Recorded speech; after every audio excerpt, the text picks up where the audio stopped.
জুবিনদাৰ মৃত্যুৰ পাছতো ৰিণিকী ভূঞা শৰ্মা আপোনাৰ পত্নীৰ ফেশ্বন শ্ব' চলি আছিলে বুলি কৈছে। সেই কথা বতৰাবিলাক আজি অসমৰ সংবাদ মাধ্যমত হওক, আজি সামাজিক মাধ্যমত কোনেও চৰ্চা কৰা নাই।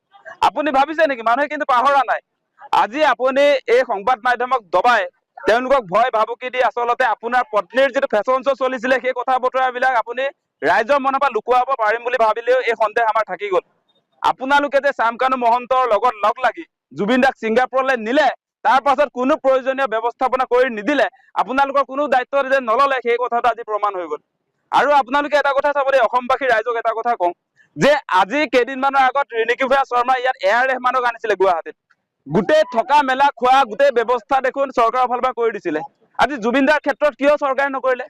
চৰকাৰে মাতি নিলে, জুবিন দাক ছিংগাপুৰত আপোনাৰ মাতি নিয়াৰ পাছত তেওঁৰ কোনো ধৰণৰ আচলতে দায়িত্ব নললে। সেই কথাটো অসমবাসী ৰাইজে বুজা দৰকাৰ। মুখ্যমন্ত্ৰী নিজে